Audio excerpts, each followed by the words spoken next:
Shawn Ryan, man. Y'all know him from the Shawn Ryan Show. We about to get into this after the Navy story. I'm Jake Zweig, United States Naval Academy graduate, University of Michigan MBA, former Navy SEAL, surface warfare officer, Division I football coach. We're going to get into this article today, man. It's a big part of being a Navy SEAL is that life after the teams. That's what I tell y'all. If you ain't about that life, man, it follows you for the rest of your life. After leaving the Navy, I was doing candy, popping pills, drinking over a fifth of vodka a day. Then I had a near-death experience that changed everything. When I left the Navy, I wasn't ready for what came next. So we all know Shawn got out the Navy.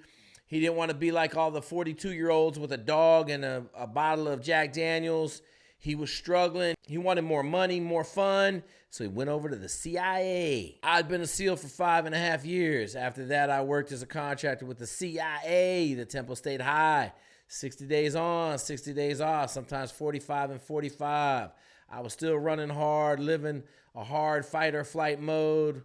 When that ended, I crashed hard. I don't know how to slow down. I wasn't used to dealing with normal life. All I knew was intensity.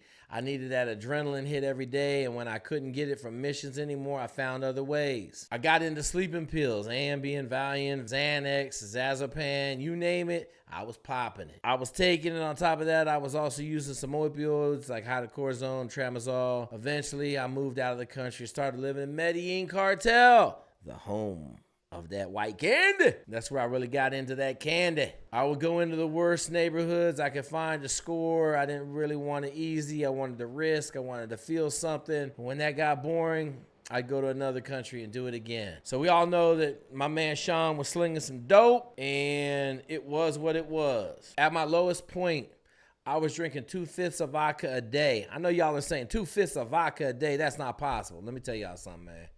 I done seen SEALs live on 24 Coronas a night. 24 a night, every night, okay? I done seen dudes drinking a half gallon of vodka every day. Like the next day by 10 o'clock, it'd be gone. They had to go get another bottle, okay? So I'm just telling you, man, drinking, boozing, and women in the SEAL teams, that's at least 50% of the life. I wake up with many bottles stashed all around the house, under pillows and drawers, in the cars, in my coat pockets. After dinner, I go to the freezer and pull out that bottle. And that's how I'd wash down my sleeping meds. Except by the end, they didn't even put me to sleep anymore. So a lot of our vets strung out on sleeping pills, Ambience.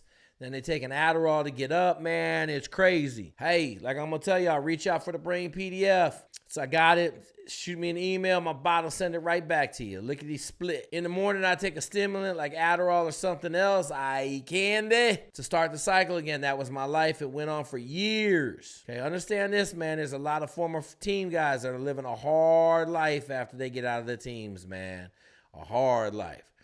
The death experience that changed my life. Eventually, I hit a point I knew I couldn't keep going. A friend told me about psychedelic therapy. So Ibogaine, ayahuasca, there's a bunch of it, MDMA. I decided to try it. The first was Ibogaine. It's a 12-hour experience. Basically, watch my whole entire life play out from a different perspective. Every memory, every trauma, it's all there.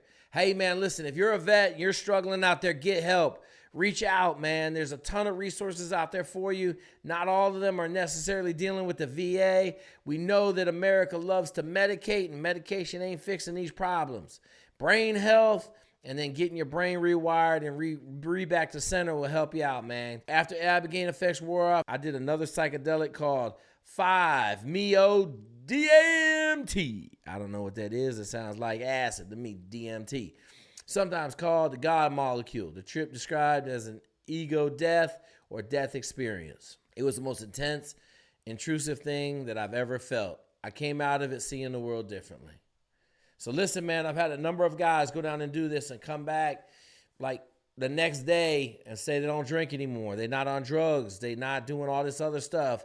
Like, it recenters your brain and gets you back to a healthy place, man. I could feel the energy flowing from the ocean into the shore, through the trees. For the first time in my life, I realized everything is connected. Everything is one. That hit me in a way that nothing else ever has. When I came back from the psychedelic experience, I didn't need pills anymore. I didn't need the vodka. I quit everything. I've been sober for 2.5 years now. I quit smoking trees. I stopped using stimulants, and for the first time in a long time, I was fully present with my family. The experience changed everything. It gave me a second chance on life, man. Understand this. There are hundreds, or if not thousands, of team guys that are living out there as solitude warrior monk dudes because they don't have no family, man. No family, no wife, no kids. You know, they might have had a wife and kids at one point, but they ain't got it now. That's why I started talking about this publicly on the podcast, Shawn Ryan Show. I want other veterans, other guys like me, to know there's a way out. A lot of them have been through the same thing: addiction, trauma, broken families, suicidal thoughts. And when they hear that someone else made it through, they start to believe that maybe they can too. Hey, man, I'm a survivor myself, man. My brain health started deteriorating really bad when I hit 47. I had to go seek out some major changes in my lifestyle. And the results are I'm at 53. I'm pretty high functional, man. Doing pretty good. No anxiety attacks, no craziness going on in my life. Just trying to raise 3 solid boys. So, hey, man, reach out. We got answers. Many of us come back broken. We lose ourselves spiritually, but healing is possible. Recovery is possible. Hey, guys, I'm going to encourage everybody to reach out. Email me from the PDF. Reach out. We got all these warrior foundations that will send you for Abigail treatment. It's easy, man. Come get it.